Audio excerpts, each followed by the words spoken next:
Hello, everyone. Thank you for coming to this TED Talk brought to you by Nicholas Batista. So, today we're going to be talking about building relationships with the students that you have concerning adult learners and secondary education.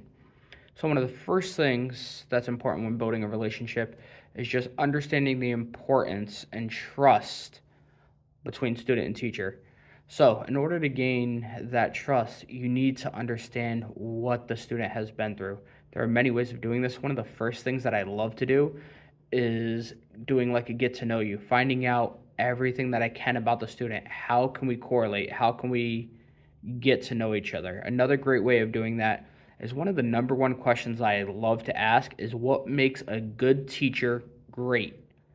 By doing this, it's not one of the questions that are normally asked.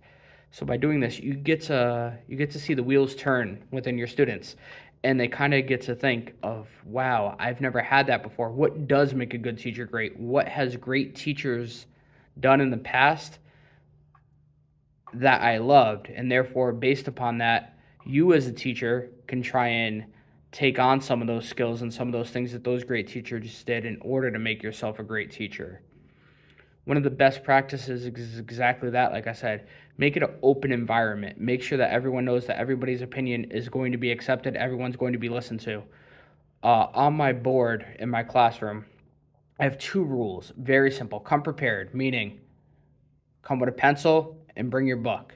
The other one, respect. If you have respect toward each other and toward the teacher, that's all you need. If you come with those two things, I'm going to make sure that you are going to excel in my class. By respecting each other, everything is going to fall into where it should be, and you will not have an issue getting through my class and understanding everything. So the different needs and interests within the adult learners are going to be different depending on who you talk to. That's why getting to know them, getting to know your students is very important. As you get to know them, you're going to learn about the different needs that they may have. You're going to learn about different 504s, IEPs that they may have had as students. If you're not teaching them as adults, if you're teaching them in secondary education, you're already going to see the 504s and IEPs. And by the time they reach the high school and collegiate level, they'll kind of know what they actually need. So talk to them directly. Be like, I know this was within your plan. What can I do to help you with this? What kind of support do you need that's not listed in here? Or what has worked before? Because for the most part, by the time they reach you, they're going to know what they need. It's just making sure that they know that you understand that they're going to have specialized needs and just taking care of those needs. Get to know your students. That's the main thing with a lot of these, is the more you get to know your students, the better the relationship is going to be, and the better it is going to be for making sure that everything is addressed within the student's needs. As far as students' viewpoints, every student is going to have their own viewpoint, and that's what I mean by open communication. Within a classroom, everyone's going to have a different opinion when it comes to certain things. That's okay. It may be different from your own as a teacher. That's going to happen.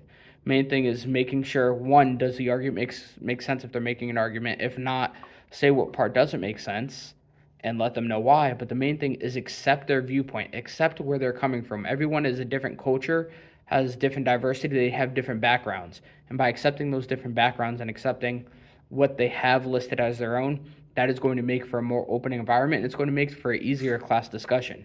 By accepting all these different viewpoints and accepting their different culture and diversity, you're going to keep an open room and you're going to have a great class discussion, and you're also going to have students more engaged.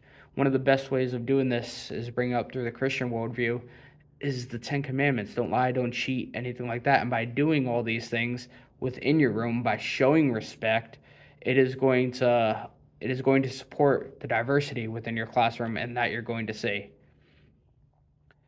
So to wrap it up, once again, it is just very important. Have a relationship with your students as far as getting to know them. Like I said, it's an ongoing thing too. It's not just the first day. So as I teach once a week, once every other week, I make sure that I'm throwing in different questions. I do an attendance question of the day. So today's attendance question was, what's your favorite animal? Just a short thing. Everyone goes. It's within 5 minutes. It gets them all to wrap up. It gets them to open up, and it gets them to let you know that you're human, and it gets conversation going. That's the main thing. keep the conversation going, make sure that you build a great relationship. Thank you guys for stopping by.